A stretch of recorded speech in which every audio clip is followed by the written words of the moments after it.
So keep singing!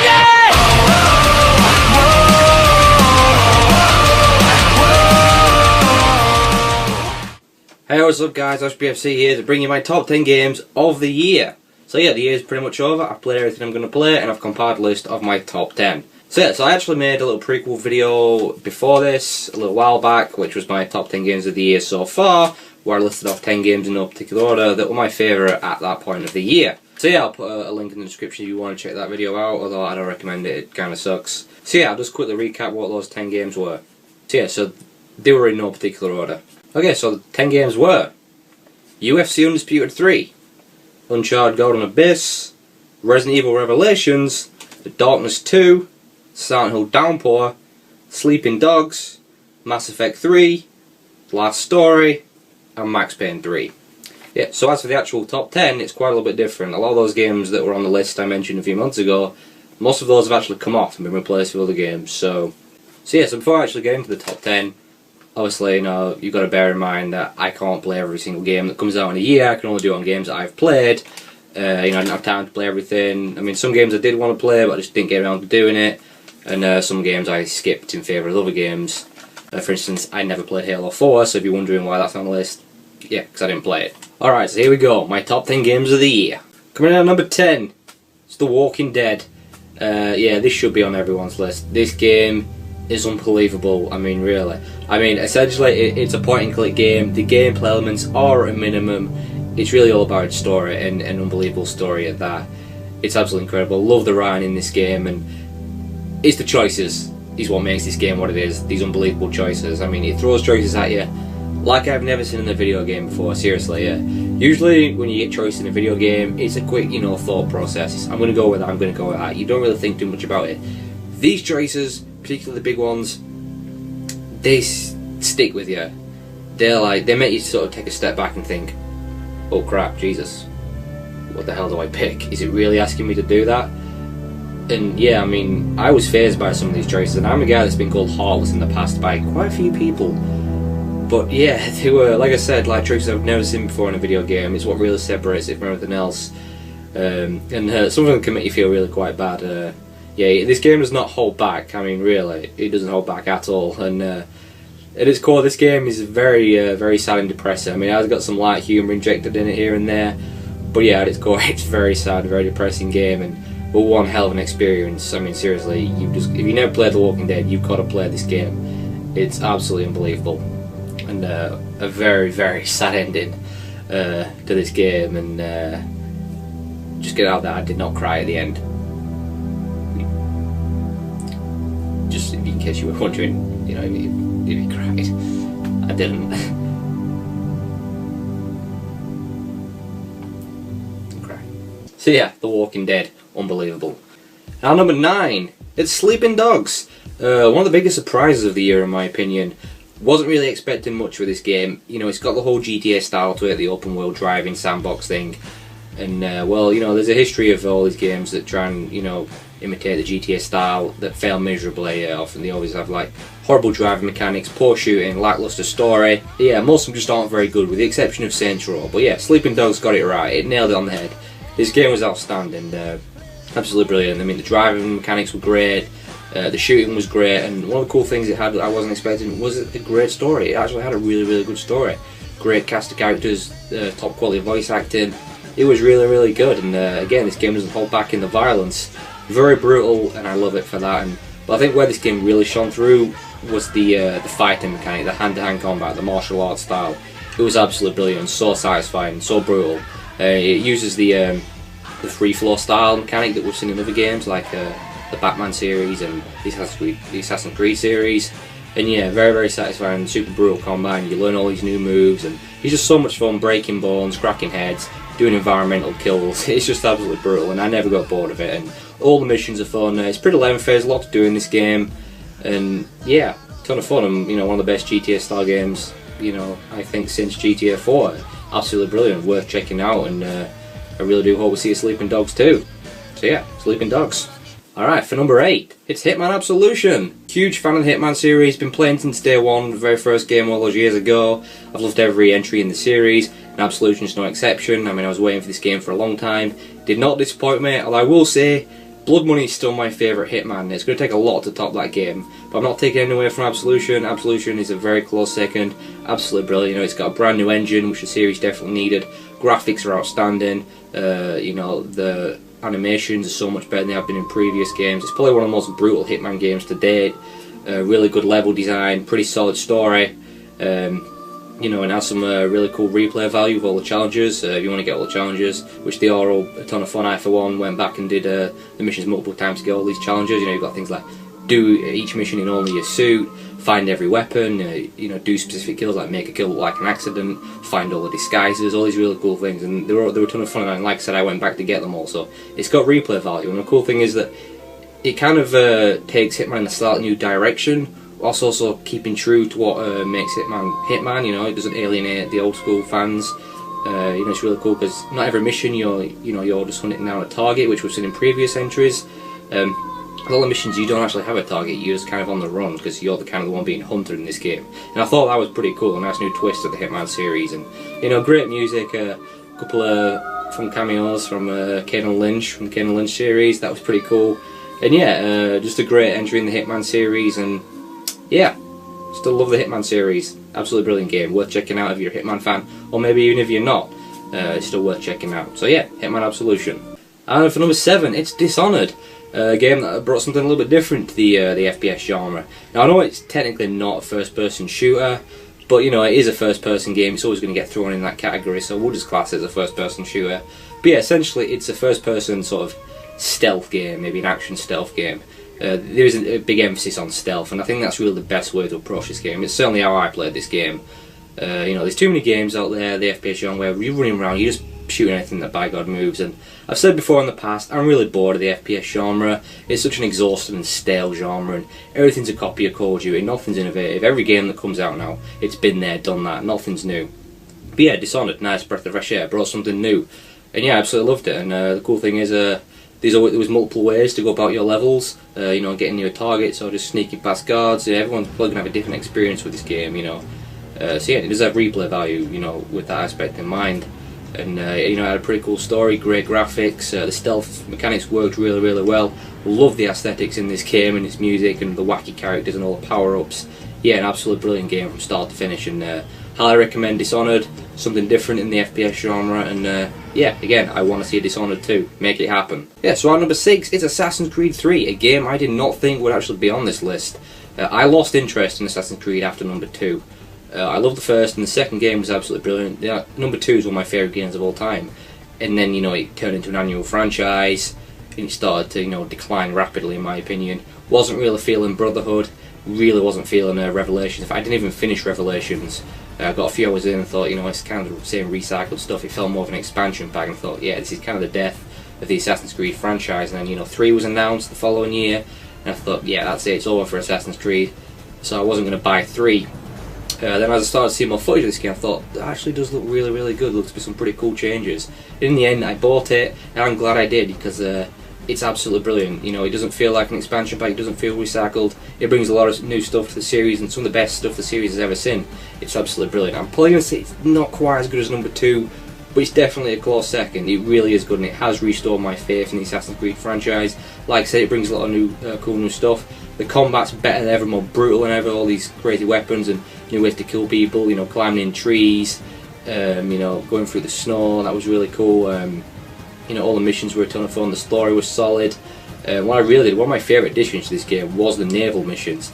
They were absolutely brilliant. I didn't think I would like them, but they were one of my favourite parts of the series was the naval missions. They were a ton of fun. And again, you know, it's a lengthy game, there's a lot to do, not just the main story. You can just go around exploring, killing people, hunting animals was a really cool addition. All the side quests to do and all the collection stuff. Yeah, an absolutely brilliant game in the Assassin's Creed franchise. And like I said, it's kind of restored my faith in the Assassin's Creed franchise. I just hope the next game will be as good as this one, but I won't hold my breath. Okay, for number 5, it's The Last Story, an action RPG on the Wii. And in my opinion, this is possibly the best game on the Wii. Yeah, I absolutely love this game. I was waiting for it for a while. Again, it didn't disappoint me. I'm a sucker for RPGs. I love RPGs, be it an action RPG, JRPG, and yeah, I just absolutely love The Last Story. Like I said, one of the best games on the Wii, and a great game to sort of end the Wii. Kind of a nice swan song for the Wii. So yeah, it's from Mistwalker, the creators of Lost Odyssey, which was also one of my favourite RPGs of all time. And yeah, the game was amazing. I loved everything about it, all the great characters, it was funny, it had a great story, I loved the combat mechanics and the leveling up system. The boss fights were a ton of fun, you know, it provided a nice challenge, there was a lot to do from side quests, just in the main quest. Yeah, it was an absolute ton of fun, and yeah, even though it was quite short for an RPG, I mean, you're looking at about 20 hours or so, which is pretty short for an RPG, but I didn't mind. I loved every minute of it. Absolutely brilliant. Like I said, one of the best games on the Wii, and definitely worth checking out if you're struggling to find a decent Wii game to play, because it's a very good Wii game. In fact, it's an amazing Wii game, and I can't say that for many Wii games. Yeah, absolutely brilliant. A must play for RPG fans. Yeah, it's the last story. Absolutely brilliant. Okay, and for number 4, it's Virtue's Last Reward. Now, specifically, I'm talking about the Vita version. It did come out on the 3DS, so I do believe that's the inferior version. But either way, this game is, well, wow. It's basically the best way I can sum it up. I don't know what to say about this game. I really can't say too much about spoiling it. I mean, essentially, this game is more of a graphic novel or visual novel, however you want to call it, more than a game. The game play elements are at a minimum. But it's one hell of an experience. This game is an absolute must play on the Vita. It's unbelievable. I've been playing it non-stop. I got absolutely addicted. The story is just unbelievable. All these brilliant characters and all these twists and turns and shocks, and it just throws all these things that you don't expect. It's so unpredictable and it's amazing. I mean, the game has 24 endings, and believe me, once you sink your teeth into this thing, there's no doubt about it. You're going to want to see all these 24 endings. Trust me. It's just proper intense stuff. You need to know everything about this game. It's like unbelievable, all these characters and all this mysteriousness, and brilliant music as well to accompany it. The music fits so well with each, you know, particular moments within the game, you know, like the mystery moments, the more shocking moments. It just fits so well. And this game is actually a sequel to the DS game 999. Now, it is a self-contained story, but honestly, I highly, highly recommend you play 999 before you play this game, because I think you'll appreciate it more that way. And 999 is an absolutely brilliant game. This is better than 999, I will say, but you'll also miss out on some pretty cool references as well if you don't play 999 before this game. But yeah, this game is quite the mindfuck. It's all I'm going to say. It's an unbelievable experience, and you want to get more into insight of how how much this game messes with you. Just check out Scottish Duck's video and just see what happened to him after playing this game. So yeah, Virtue's Last Reward, absolutely incredible, and I can't recommend this game enough. Unbelievable stuff. And for number 3, did I ever tell you the definition of insanity? Well, I'll tell you what the definition of insanity is. It's not playing this game seriously. It's Far Cry 3. Now, without a doubt, in my opinion, the greatest first-person shooter of the year. This game is unbelievable. Now, I was a huge fan of the original Far Cry back in the day when Crytek developed it. And then number 2 was one of the most disappointing games I ever played. I was just not feeling number 2. Once I got past all the graphics, I just didn't enjoy it. I thought the shooting was broken, the stealth mechanics didn't work, I thought the map felt all clustered and just driving around was an absolute chore, the missions were dull, the story was dull, and yeah, I just didn't like it. But number 3 changed all that. Number 3 improved on every possible way that it could. It blows Far Cry 2 out of the water. It's absolutely unbelievable. Vaas is one of the most amazing villains ever in a video game. Even though he's not really in the game all that much, he's still unbelievable. The guy that voice acts him is incredible. He's an amazing character, and the game's got a solid story. The shooting's brilliant. Just driving around is a ton of fun, exploring. I spent so many hours just driving around the jungle, hunting animals, being attacked by animals, swimming with sharks, wrestling alligators, taking down outposts, climbing radio towers. I mean, the graphics is unbelievable in this game. It's just an absolute blast, ton of fun from start to finish. Not a dull moment. And you know, it's very lengthy, so much to do, from the side quest to the main quests to just exploring the caves and stuff. It's absolutely outstanding, and yeah, I can't recommend this game highly enough. Like I said, my favourite FPS shooter of the year by far. This to me is what first person shooters are all about. Absolutely incredible. Oh Jesus.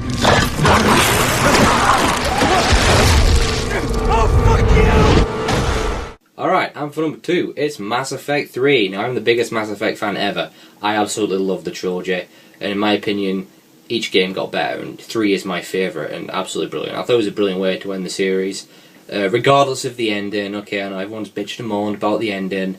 It's been blown way out of proportion. I know, sure, it's not really a great ending, but it's not as bad as people make it out to be. I mean, I've actually heard people say that the ending ruined the entire trilogy for them. Seriously? An ending's ruined a complete trilogy of games, 3 amazing games, really?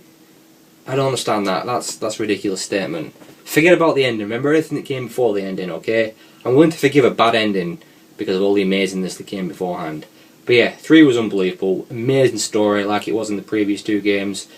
Brilliant shooting mechanics. Brilliant choices to make. You know, I love playing as a renegade. I always love a choice being a good guy or a bad guy. Always like to play the bad guy. Yeah, absolutely brilliant, and yeah, amazing. I really don't need to say too much about Mass Effect. But yeah, but I will say this was probably the end of Mass Effect. Now that EA has officially fully sunk their teeth into BioWare, I'm sure the next Mass Effect will be probably really, really crap, and yeah, BioWare is probably going to end up being a really bad company now, because that's just what EA does. They buy out companies and they destroy them. So yeah, I think Mass Effect's going to be ruined now, but you know, I'm not going to forget the amazing 3 games that were the original Mass Effect trilogy. And yeah, Mass Effect 3, brilliant.